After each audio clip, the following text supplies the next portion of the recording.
Welcome to the Protector Culture Podcast with Jimmy Graham. Jimmy is a veteran U.S. Navy SEAL, a former protective officer for the CIA Global Response Staff, founder and CEO of the Able Shepherd Program, a husband and father of 4, and a personal friend of mine. Now here's Jimmy. Hey everybody, welcome back to the Protector Culture Podcast with Jimmy Graham. I'm your host, Jimmy Graham. This is BK. What's up, brother? How are you doing? Able Shepherd. Is it 51? 051. 051. Right on. Hey guys, this episode is brought to you once again by Able Nation. So if you're in charge of your church, school, civic group, which means a group of people, so it's pretty broad, their safety or their security, and you need funding for training, for material goods, able-nation.org can help. Fill out a simple application that's about 5 questions, if I remember correctly. It'll be reviewed by Neil. He'll contact you. You guys will touch base. And then literally we built this for people that don't have the budget to protect those in their care, and they can help you out. So contact Neil at able-nation.org. All right, brother. We talked about this one for a while. This one, I feel like, is more kind of a public safety announcement. We've been down this road of safety/security, and I wanted to offer up, I'm entitling it 7 things you need to know when building your safety/security team. So if any time you put something like this out, people are going to go, oh, you didn't say this. That's not all. There's more. I get it. These are 7 things, right? Not necessarily in order, but all of them need to be explained. We need to delve into them.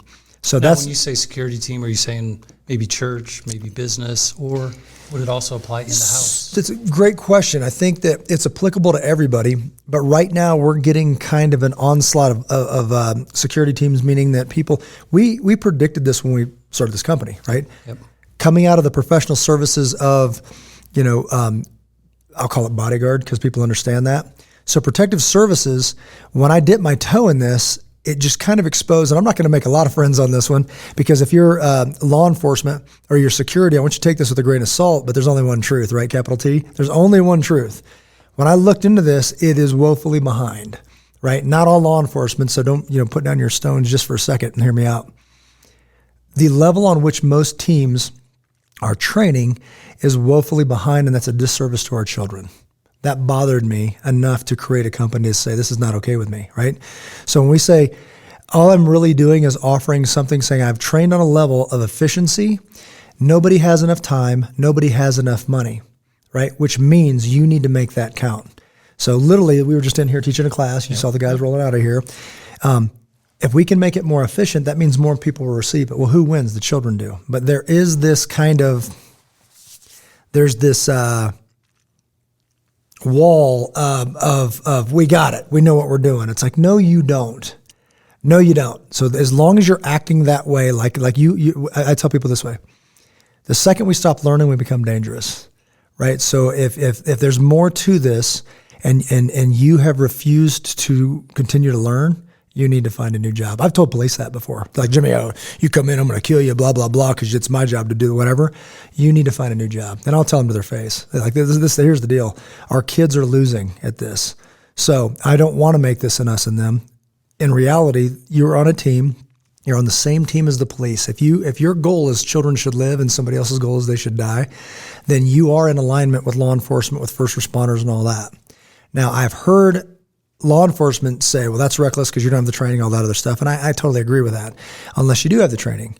So to say something like, if I show up, Jimmy, and you've got, if you're there and you've got a gun, I'm going to kill you. So that's the end of the conversation. I'm like, well, that's very irresponsible. And I think you should probably find a new job. In reality, when you flip it on its ear and say, what if it's you and you're off duty?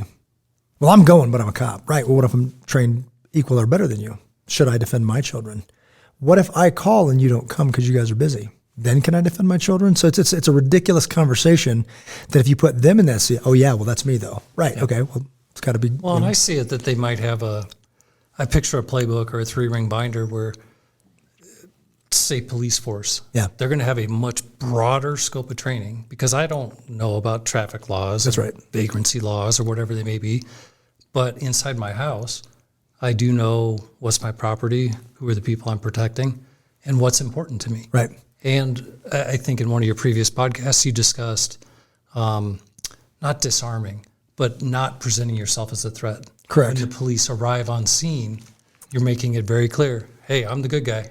That's right. And I'll add that the onus is on us. I say it's not on them to not shoot us. It's on us to not get shot, right? So when they're coming in, their job is to show up with training, with equipment in teams that are trained for this, and they see me standing there with an AR, it's very likely that I'm going to get shot, right? So there's things I need to do because I don't want to get shot, right? That's on me. However, to say if they don't show up that I don't have a role here, that's ridiculous, right? Because if it was them in my boots, they would have a role. Right? I'd protect my kids, So my goal here is not to make enemies and say, like, you're not the hero, I'm there. I could care less who the hero is. I've said it this way. I don't care if there's an active shooter situation. I don't care if it's the janitor and he takes the guy out with his mop. I truly don't care. But what I care about is my daughters, and my son and my daughters are alive at the end of the day, right? So there's evil at work here. Someone needs to stop what's going on right now, and I don't care who that is. But it means that we have a responsibility. We're at a point right now where we're not protecting our children, so they're protecting themselves, and that's unfair. Adults are supposed. The big ones are supposed to protect the little ones. Not the little ones. Well, I guess you die protecting each other because we're going to be hands off for the L word, liability. I'm like, okay, liability just switched. Now it says, what do you mean you're not protecting my kids? And I think it's an interesting situation on the south side of Denver where I think we have very well-funded police force. Absolutely. We should have training. We have numbers, feet, boot on the streets. And best case scenario, what have you been told? 7 minutes from time of call until a badged officer is on site? That's right. A lot can happen in 7 minutes. We like to brag about 3 minutes. 3-minute response time down in Castle Rock, and we have amazing, and we're very blessed, and we support law enforcement, and we train law enforcement, and this is not that dig. I'm just saying that this is a combined effort. This is a team effort. Everyone in an emergency has a role. Everyone. My children in an emergency have a role. That's listen, link to dad, listen for commands from mom and dad, and we rehearse that. Yep. But it's fun. I'm not the creepy, Major Dad or Major Payne or anything like that, where it's like, whatever. It is a riot. They love doing it, but I'm also training them. They might not even realize it, but I'm training them. But it comes out when it needs to come out. That's the goal. And you're reinforcing it. That's right. So, whether you it's a 5-gallon job. challenge or camping or, hey, here's a tourniquet, 14 seconds, make it happen. Right. And some things might be fun. But it's not optional. Yeah. Like link to me when we're going across the parking lot. That's not optional. So 7 things you need to know when building your safety/security team. The reason I put that because safety and security, obviously some people say, well, let's call it a safety team. Security is a little, I believe that we've crossed that threshold. When we started doing this, there was this kind of, we don't want to say we're having a security team because that's pretty heavy. That's lawsuits, that's this and that. So let's call it a safety team. You call it whatever you want, as long as it's realistic. Meaning, recently we had a client and they said, man, we just got to make it 3 minutes. We got to hold out for 3 minutes and the police will be here. That is the wrong attitude. And I told them so. It means that your mindset needs to be, we called the police and nobody showed up. And then you're still got a game plan because it's on you, period. Right? If you're in a school and the numbers say that there's a situation, they're going to go to where they can be best utilized, meaning the biggest high school, right? Where can we do the most good? And now the 7 officers that might be in your town on duty, they're spoken for. There's simply no one left. That means it falls on you and you're not practiced. That is 100% on you. It means what if? What if it is the responsibility of me to protect my children? What if it is the responsibility of like, hey, you called the police, you got put on hold, or they didn't have anybody. It's not because they're bad people. They're busy. And it's only 6 of them. Well, you might want to rethink on how you vote and get funding for more police, right? Yeah. But then also, if it's a mass casualty, that's what police train for now, and first responders train for, is what if it's a mass casualty? It's a mass casualty, there's no more to be had, period, right?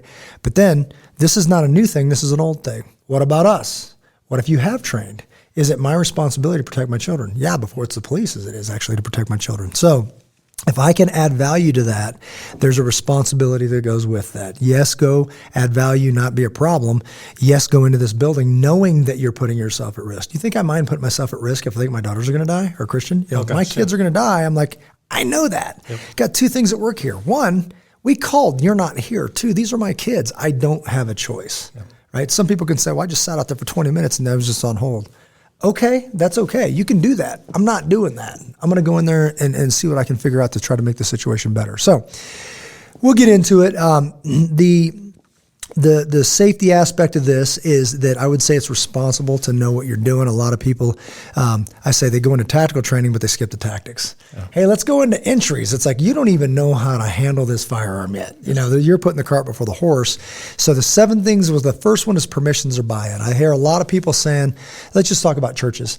Pastor's not really on board. So what we've done is we've created a team and we've got hidden machine guns, and I'm kind of kidding here, but then we do this, and then if worse comes to worse, we're going to pop out and whatever. That's a bad.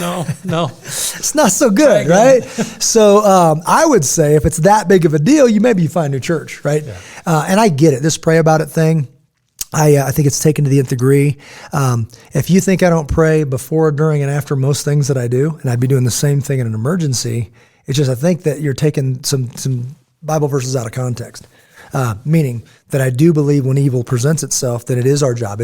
I know within my heart, I know it's my duty to stand up to that, whether it be injustice, to racism, or whatever you want to call it, or if it's physically our young people being harmed, and I'm going to stand there. All these guys ran by to the nursery to kill kids, and Jimmy was in the corner praying. Yeah. No, that's that. You know in your soul that's wrong. So I think it's interesting too. With let's just say the borders are more porous than they may have been. Mm-hmm. And in general, porous. They may not have the same religious beliefs. Right. A lot of battles have been fought over religion. Yeah. So if a church isn't a target, I don't know what would be. Right. It's too late to start preparing. Yeah. You have to have a plan in place, know who's doing what, and what role they're playing, whether it be emergency care, whether it be identifying, subduing the bad guy. Everybody has a role to play. Sure. Right. Meaning the permissions and buy-ins, to just get back to that for a second, is that get on the same page. Yeah. Get the buy-in or this works for naught. We're going to talk about legal coverage, insurance, all that kind of stuff. But you might be doing all that and then realize this is never going to go because the leadership's not in on it, which means you're going to waste your time. So they're not necessarily in order, but that if you're on the same page, and I think that a lot of this is preaching to the choir because a lot of people I think it's shifted. Liability used to mean like, oh, you have firearms on the property, to now it's like, what do you mean you don't have firearms? These are my kids. Yeah. One of the best answers I've heard from many people is when they question these steps, they say, we'll do whatever it takes to defend these children. That's just a solid answer. How do you argue that? No, you won't. Like what? Like to defend these children's lives? Who wouldn't do whatever it takes? But there's a responsibility that goes with that. And if you're that person that has pulled the wool over your pastor's eyes because you look like a professional, you don't know what you're doing and you're winging it, it's irresponsible. And I know this is kind of an in-your-face kind of thing, but it's designed to be. Meaning I take this very, very seriously. And if you're part of the problem, not part of the solution, I don't have a sense of humor about that anymore. And I don't care if it's a business or a school or church because our world has changed and there's a responsibility that goes with being a protector. So legal coverage, lawyers need to be involved at this point. You need it's to. The old saying. What is it?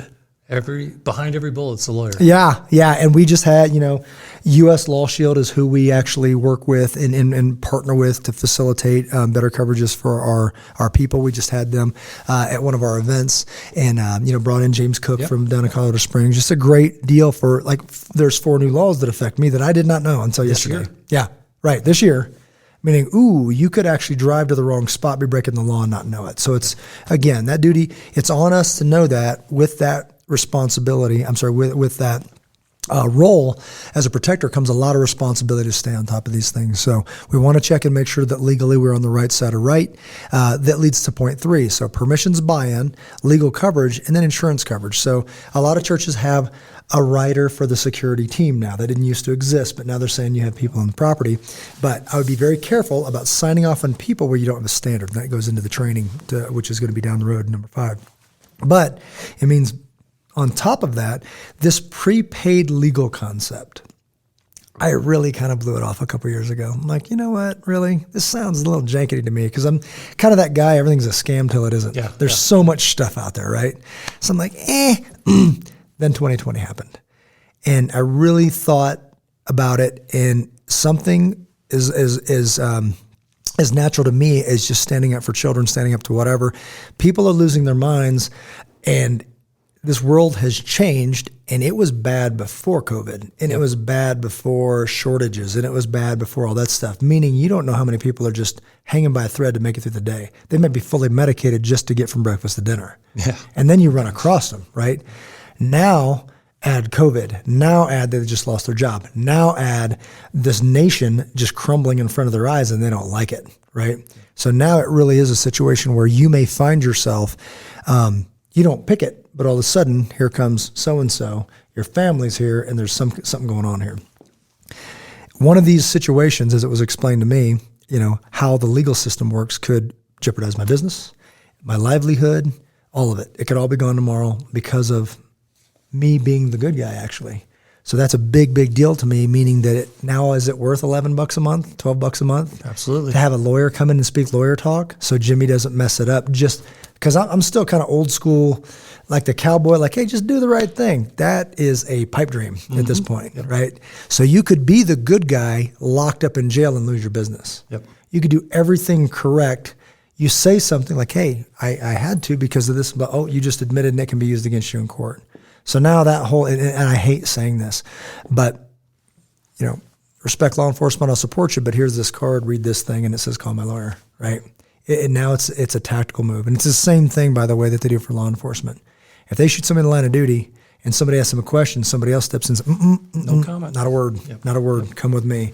Someone protects them. That person doesn't exist for us unless you pull out a card in your pocket and hand it, and then they're talking the same language, right? It's a game that we don't know the rules to.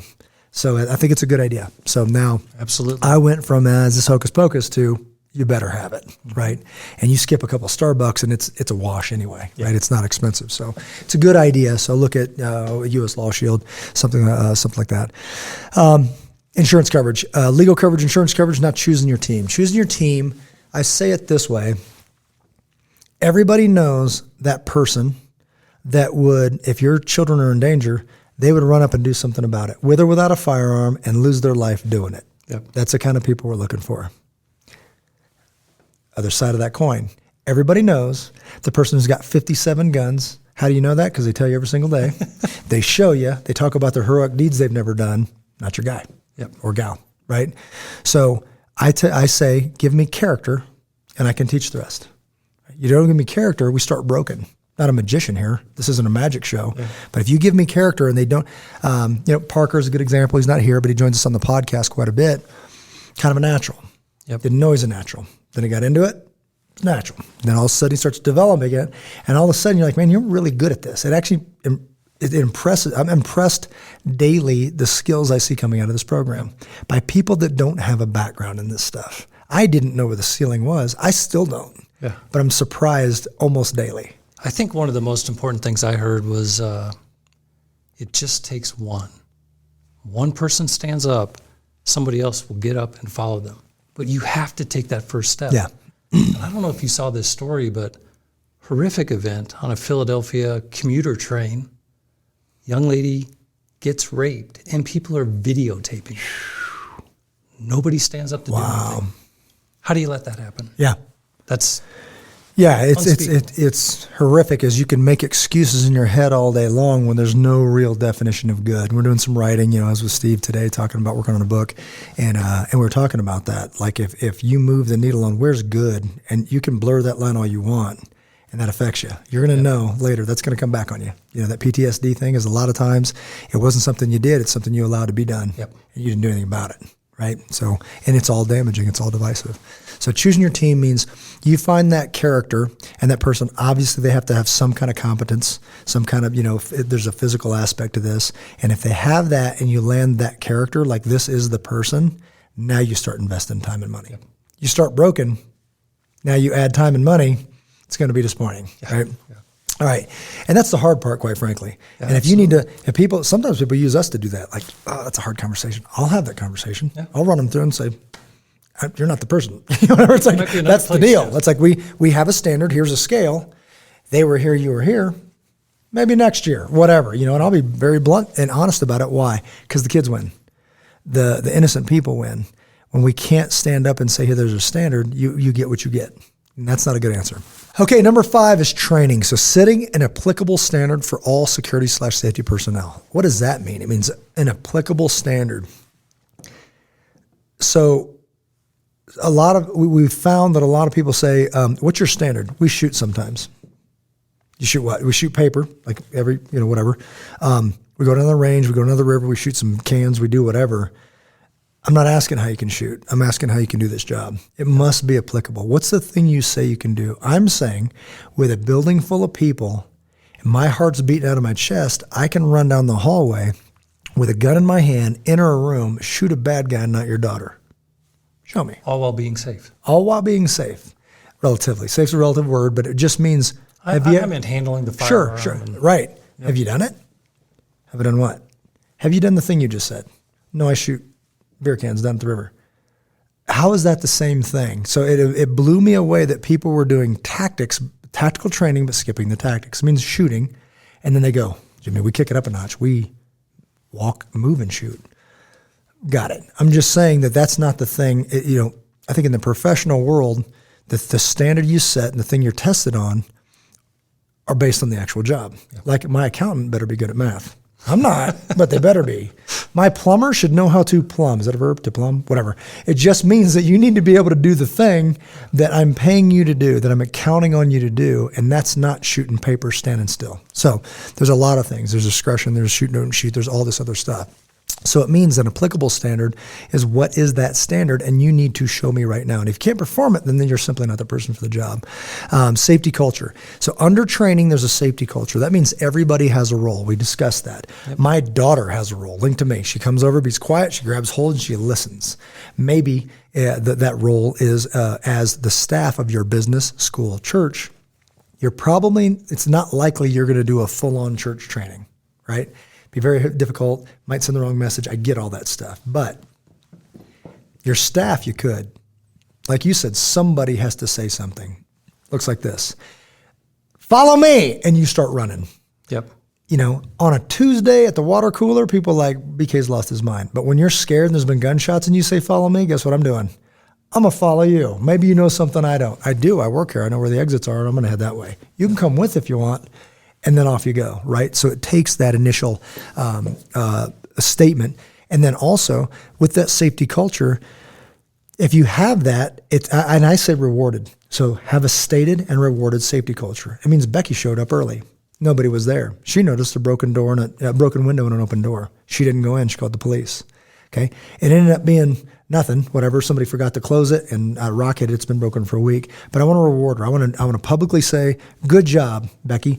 You noticed that thing, and you noticing that makes this culture safer. And we're going to buy you an Applebee's lunch, whatever. Here's a gift card.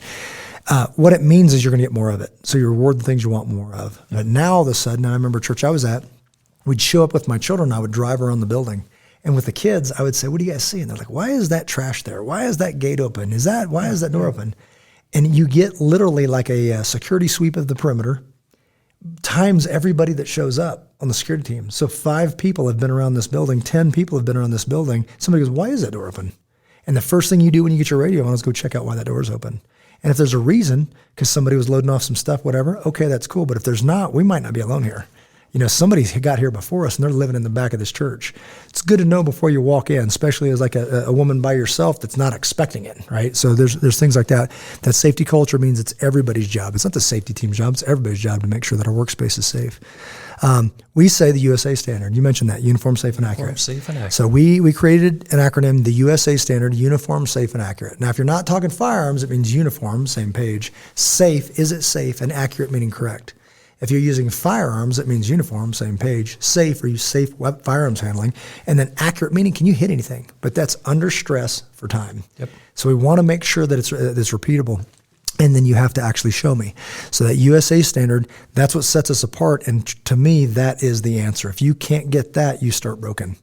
The defend training modules, that's defense, evacuate, fortify, emergency medical aid, notify others in your immediate area, and dial 911. So the defend training modules pick up, or at least augment, where run, hide, fight left off. Run, hide, fight, it's easy to remember, but then it falls flat. I see a lot of people put a poster up that says run, hide, fight, training's over. That's not responsible. It means you don't know how to run, where to hide, or how to fight. You just said run, hide, fight and called it good. So reality-based training will show you that, for example, I've been into businesses, they pay me to come in and do an assessment, and they say, we're going to hide. I go, literally. That's not a plan. Well, I'm in the parking lot, right? I show up. Everything's glass because that's the new deal, right? I can see from the back parking lot to the front parking lot, through the building, and every cubicle's glass. And you're going to hide 80 people? This is not realistic. Like if I said hide right now, when you're scared, you'll hide under that table right there. And my 7-year-old will tell you that's a bad spot. I'll find you in 10 seconds. But now your heart's beating and you say hide and you crawl under, then your feet are sticking out. It's not going to end well for you. That means that must come out of your plan. So it's not run, hide, fight. It's run or fight. But you don't know how to do either. So knowing how to run and how to look before you leap, you're going to check before you lead people into a space because a shooter might be in there. How to fight. Do you understand how to fight? Do you have the concept of moving forward while striking another human being? While you only got one shot at this, is everybody with you? Or is it like, I got your back? Like way back, like that kid in high school, right? When we go, we got to go. We got one shot at this. Not a good choice. It's our only hope. Now, one question I have, being in a corporate setting, every quarter we have our fire alarm. Yep. That annoying noise, run out to the parking lot, talk with your friend you haven't seen in 6 months. With this Defend module, do you see that as a training or a recurring event where you're practicing it or discussing it within teams, or how do you see that? Yeah, so we go to businesses, schools, churches, all this, if we go into a place, there's companies now that will mount there's a red one that says fire. Yep. And a blue one that says police. Doesn't necessarily mean police, it means not a fire. So if you pull that one, it's a different audible. It's a different thing telling you there's an emergency here and it's not a fire. Yeah. Because there's been instances where you pull the fire alarm, what are you going to do? You're going to file up and you're going to walk right out that door. Well, what if the danger's right outside the door because they're expecting that? So there would be a little more situational awareness. There'd be a little more, we call it look before you leap. I'm going to look and then I'm going to say follow me and I'm going to lead you out of there. But if something's dangerous, I'm going to turn right around and find another exit. So simultaneously, that technology would notify the police, which means now that 3 to 5 minutes starts because it doesn't even start until somebody we do these all the time. And when we do the scenarios, everybody goes, we just got to hold out for 3 minutes. And we even tell them, we're going to do a scenario. I want somebody to pick up their phone and, just act like you're calling the police. Once we do it, nobody does it. Why? Because when you're busy putting on tourniquets, saving lives and doing all that, saving your own life, guess what you're not doing? You're not on your phone, which means your 3 to 5 minutes hasn't started. So in the parking lot, we're 5 minutes in, somebody's wounded, and everybody goes, did anybody call the police? Now your 3 minutes starts. Oh, you were doing that. Yeah, right. So now you're 10, 15 minutes into it, right? And most of these things are over by then. So that's a big deal is those training modules that have become a thing. You don't have to memorize them. You got to know them. That means that you need to have the tools to be successful. If not, it's irresponsible. Can't expect you to be successful when I haven't given you the tools to be successful. So Protector Certified, that's what we call it. I've never, ever, ever have gotten somebody Protector Certified. There's a transcript, and I just said it to a recent client, and I said, if something happens, there's going to be an investigation, and they're going to say, what have you done to qualify these people to protect these children? Yeah. And your answer should be more than anyone else. When you pull up a transcript and you have documented hours with videos, with pictures, with whatever, this is a standard no one else does, and my people have done this. This is a shoot, no shoot drill. This is night shooting, like flashlight shooting and all that stuff. Flashlights might be needed during the middle of the day. All of this stuff, I've never had somebody that knew what they were talking about look and goes, we don't need that part. We don't need that part. It's all in there. You need to know how to do mag changes. You need to know how to physically defend yourself. You need to know how to handle a handheld flashlight with a firearm in your hand. All of these things, and until you get that, we say you're not certified to handle a firearm on a volunteer or professional basis. So that's where we draw that line. We've made it a national standard. We have seen that it is successful. Now people fly in from all over the country to train with us to take what we offer back home to them to make their people safer. Number 6 would be concentric rings of security. Concentric rings of security means, what are you protecting?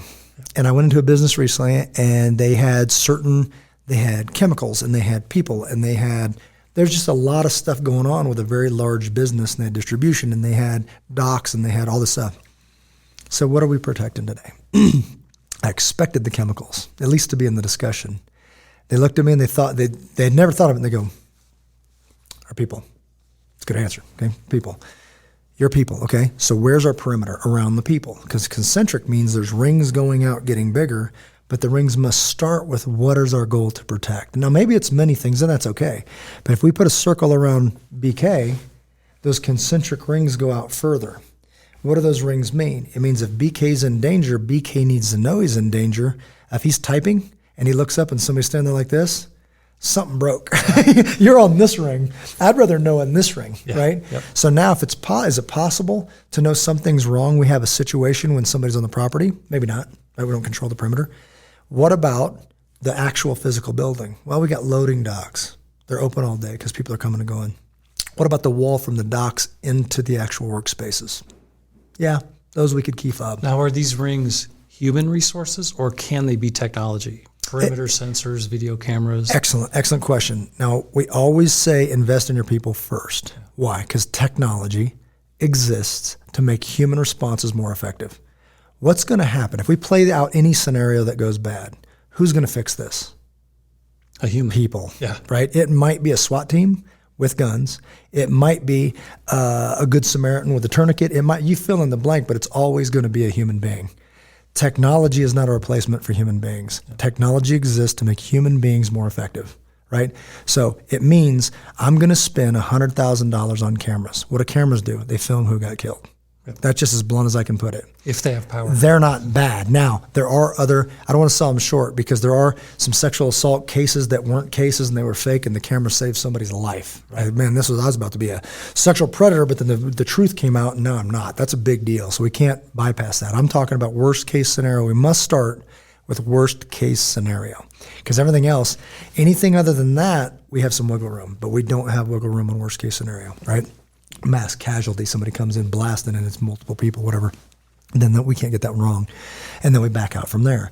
But it means those concentric rings just say, is there anything we can do to let BK know to assume a posture to protect himself before the guy's standing there like this, right? So if you knew that something pinged, you looked up and somebody's on the property, we got a lot of time to assume a posture to make a phone call and keep you safe. Go in a layer deeper. What if they were at that door and it was metal and they started kicking it 15 times? Again, now we know somebody's kicking it. You have time to assume a posture. Somebody kicks in my front door and Rachel's cooking spaghetti and looks up. There's no time. There's no time to assume a posture. By assume a posture, I mean this. This is the only thing that's worked in the beginning of time, of history. To get to them, you have to go through me.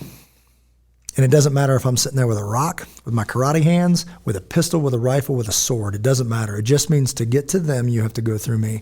In bodyguard speak, in GRS CIA terms, it means where do you need to be in any crisis? The answer is always this, between the package and the greatest threat.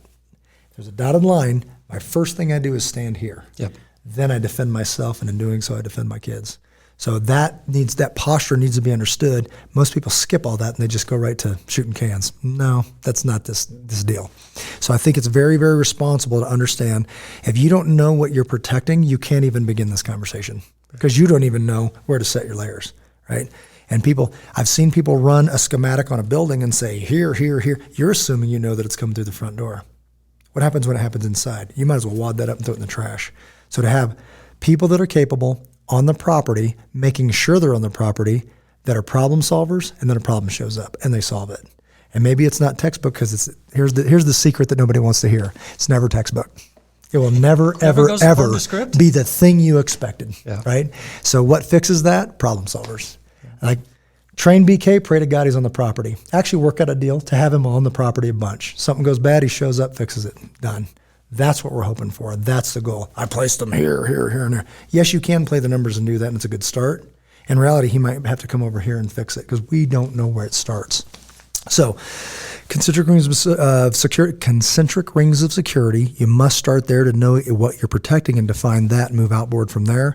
And the technology exists to make the human response more effective. It's not a replacement for people. It makes human beings more effective.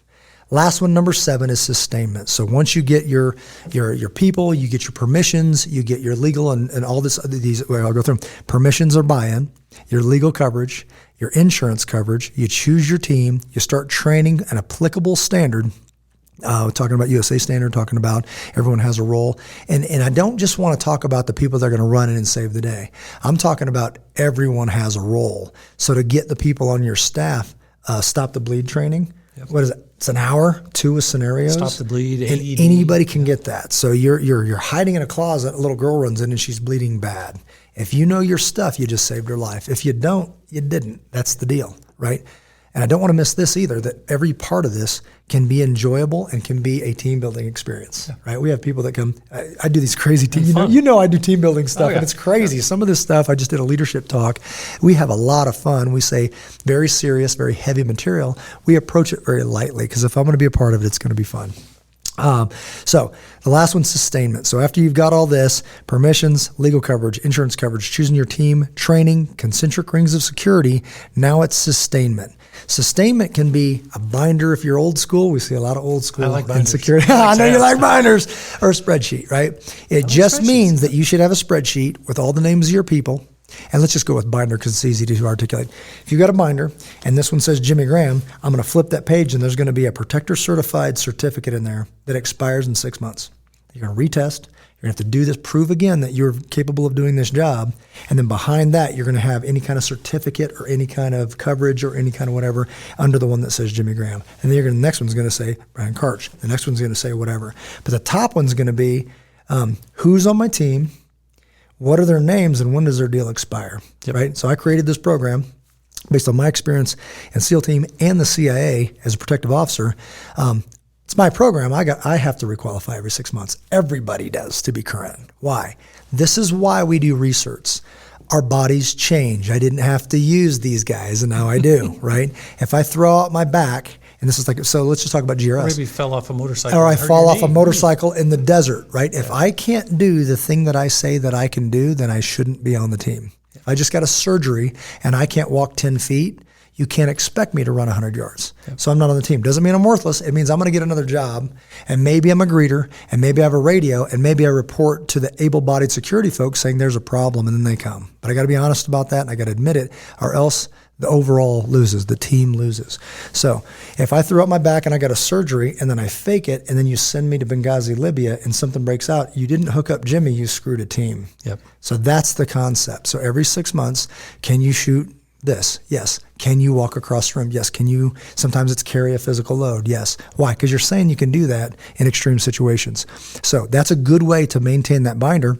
What we do for a lot of businesses is the hard part, the herding cats and getting them to come in and do their quals and all that stuff. We do all that. If they hand you a certificate and it says that it's good and it's not expired, you know that they've got all that stuff. We've got a whole sheet called phase schedule that we run them through the ringer.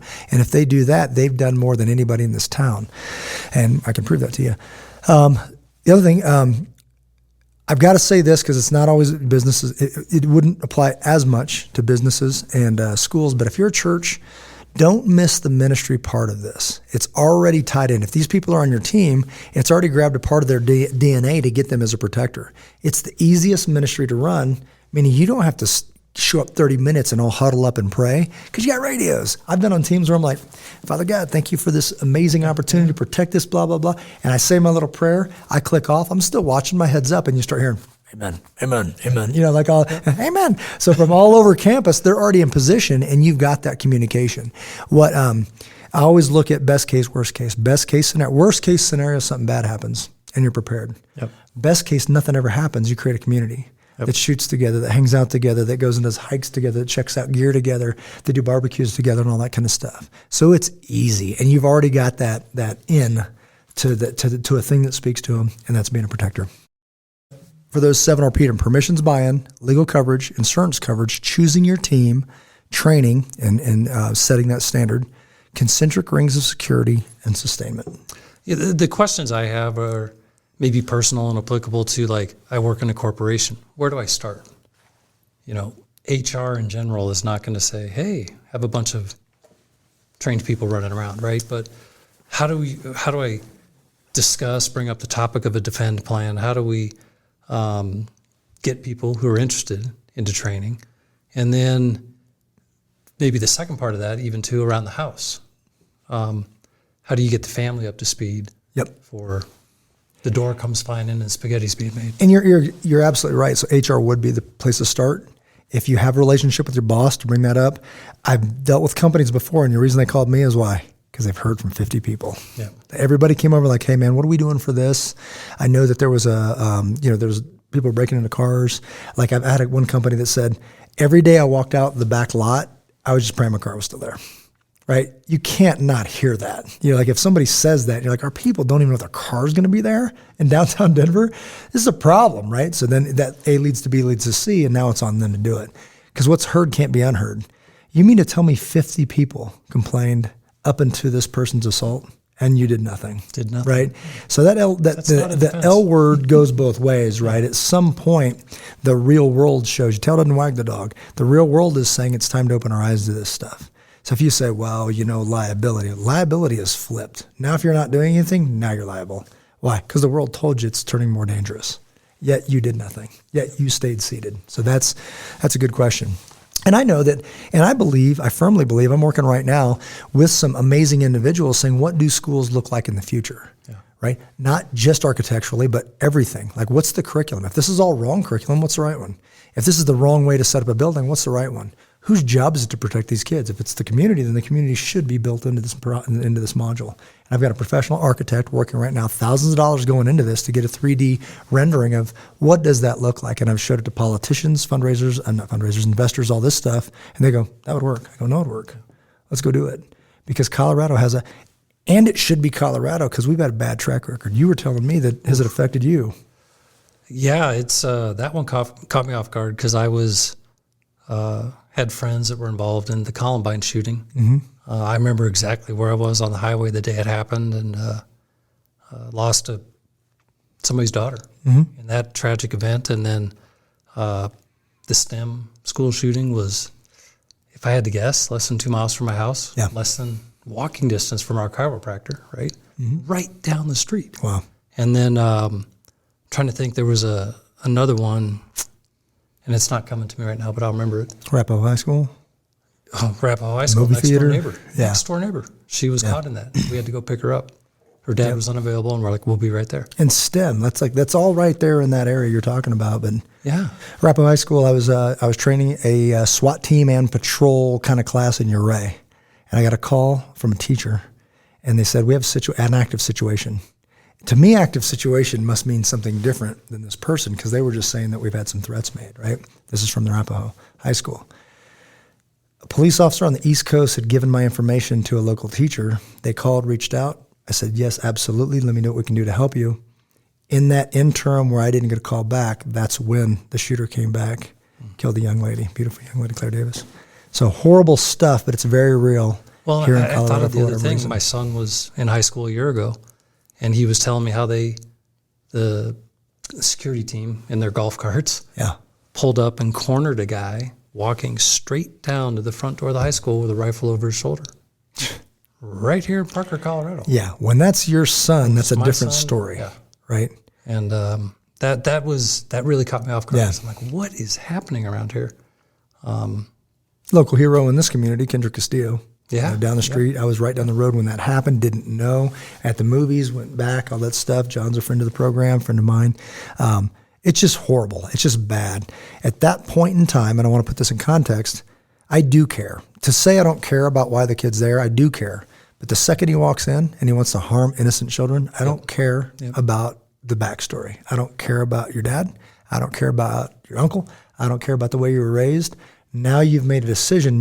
That threat must be neutralized. Yep. But I do care. So I do believe that this stuff needs to be handled on this level, active threat. On this level, what are we doing to create this situation where children think that it's an option to walk in and harm my children? Mm. So I think simultaneous. It's not one or the other. It's simultaneous. We're working on both. So please join us. So well, and I remember an example. You did some training at a high school. Yep. With a police force, and it was an active shooter situation. And when the blanks, the fake ammunition starts getting fired, creating the chaos, the front desk person said, "Hey, keep it down. I'm trying to call 911." Probably not the right response. I mean, it's humorous in one hand, but it's catastrophic in another. Like, the world's coming apart, and this person just thought she could put an active shooter on hold. I'm trying to talk to people here. Yeah. Yeah, it's like that. And that, I think, how would you not know that? You know, I think we've been conditioned by you just get complacent. Benghazi, Libya was complacent. I was there. I was standing there, and it was like, come on, guys, it'll never happen here. That was the mindset, not by security, but by the staff. They're like, I've been here. You know how long I've been here? We're good. So you'd be surprised how complacency can set in anywhere. And to summarize this, I would tell people that you can, again, if you're that person in leadership, there's a simple, I'm from Missouri, brother. You got to show me. So the show me state, man. You got to show me. So it just means that if I can talk a good talk, I can probably get in the security team. If I can talk a good talk, I can probably grab a commissioner and get them to pay for the things I want. Doesn't mean it's good. Doesn't mean it's the best. Doesn't mean that anything's any more safe. It just means spend a lot of time, schmoozed you. I was in the military. I can get you to buy whatever I want. But it doesn't mean it's what's best for our children. So you have got to look at reality-based training. You've got to put people in scenarios. You've got to create the neural pathways, meaning put them in that situation, just like the military, just like the CIA, just like these elite level teams. Let's go do it, because that's how you learn. Yep. The more you do it, the more you learn. And then you have to keep that data and pass it forward to the new folks, so they don't have to recreate those lessons. Well, and I think you have the opportunity to learn from your mistakes. That's right. In a safe environment that's structured. Yeah. Yep. Because the first time through it, you're going to make a mistake. Yeah.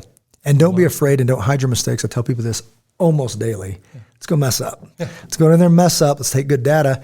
And then all of a sudden we stop messing up. All of a sudden they're surpassing anything I've seen on a civilian level. You're like, wow, because they invested the time, obviously their resources, their money for ammunition, for the training, all that kind of stuff.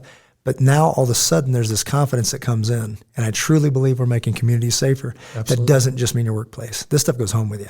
So the people that we talk about with the team leading, with all this stuff, that do it as a business, I said, do you understand when she goes home and she's off the clock and then she goes out with her kids to the park, you also invested in that. The thing that has her, we say, in one of the classes, there's a 2-inch difference between towering and cowering. That was also your investment. That confidence to say, I could defend my children. That was also in that investment. And it's responsible because it's our job. And then, in closing, why? Because they deserve better. So to pretend you know what you're doing when you don't, to pay for a gadget when you know that the human response is not adequate, that's irresponsible, and our kids deserve better. So this world will teach us hard lessons if we let it, or we can get ahead of it and say, you know what, I am going to be proactive. I am going to take on the responsibility. There's responsibility that points back at me. Accountability dictates it's going to take a little bit of time and money, but it's worth it. And not to remembering that ministry and saying, hey, if we all walk away better, how could you not do this? So I think that's the answer, and we're working on it every day. Anything in closing, brother, or wrap it up? No, thanks for letting me be a part of this, because it's igniting the fire. It's caffeinating the blood. It's fun to be a part of. It's hard to explain. But the cowering, the towering, the pride, the self-confidence, I got this, is a very comforting feeling. Don't ever want to be in that situation. Yeah. Believe me, I'm not asking for it. But if it shows up at my doorstep, at least I know to some extent I've been there. Mm-hmm. I'm ready for this. Let's fall back on your training and execute. Yeah, absolutely. In real world situations, when I've seen people, everything, it's counterintuitive, but it's very natural to do X. But the people who did Y and made a difference, like everybody went this way, except what's up with those 3 guys? In closing, I'll throw this out there. It's part of a helicopter crash, right? I wasn't in the helicopter, I was in the second helicopter. I didn't see it go down. I just saw it go away in a valley. Everybody jumped up. We ran down. It's on fire. We run down there, strip off our gear, and get into it. There's a group of people, and I'm not picking on them because it's natural. They were leaving, fleeing, running. A couple guys are still in the helicopter. Guy's back's broken, another guy's inside, trapped underneath. These people knew those people. We did not. We're SEALs. We're just here for the ride. You guys are helicopter crew. They were taking off, and we were going in. Why were we going in? Because some of our guys were in there, right? So I look around and I see everybody there are SEALs. And I've had a lifetime to dissect this, right? Yeah. So this is what I take from that. I jump in, I do my thing, they do their thing and all that kind of stuff. Many of us got medals, a couple of us got medals. But when we went in there to do that, I said, why did we do that and they didn't? It wasn't because they're cowards, it wasn't because of whatever. And I've kind of narrowed it down to a couple things. One was reality-based training. We had never practiced what if a helo crashes in the desert, but we did practice, I don't know what to do, so I'm going to figure it out. Yeah. But the second that Jimmy Graham does it, the other thing we practice is Jimmy Graham's not going in alone. Yeah. So next thing I know, I look left and right, and there's people there. I literally said, I need something to dig with. And one of my buddies rips off a chunk of helicopter. He's the typical Amish from Braveheart. And he rips off and he goes, this? And I'm like, that won't fit in here. Like I remember laughing. Like, some smaller maybe. Something and now, right. Yeah. So he's holding this. Here, Jimmy. And I'm like, one, how'd you tear that off of there? And two, that will never work. So now things are coming down and it's a team.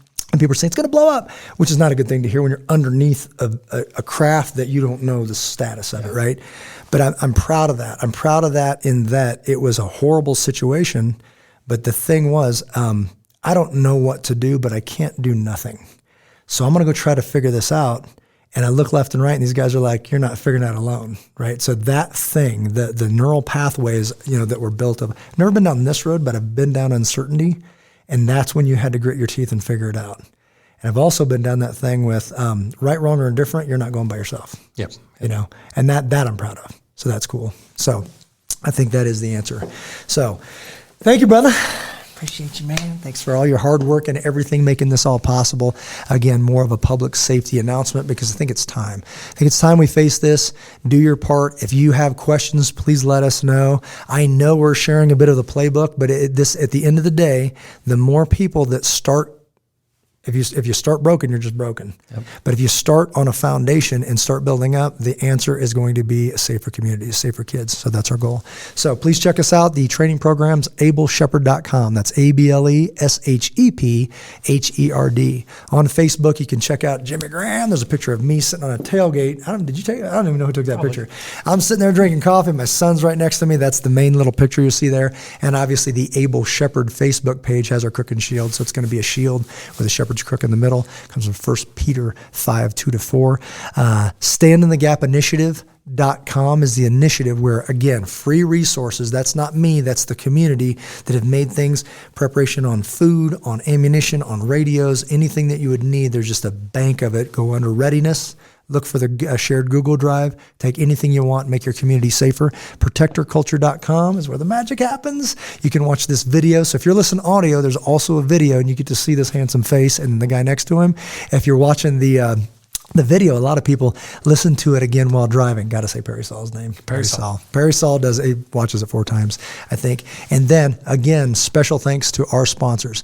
When we hit a roadblock called we don't have a budget, we said that's not a good answer. So we went out and raised money. We continuously raise money to literally make that not the final answer. We say, well, we can't afford that. Well, we can, and the community pays for it. So if you need assistance making your schools, churches, civic groups more safe, reach out to Neil at able-nation.org. That's all we got for tonight.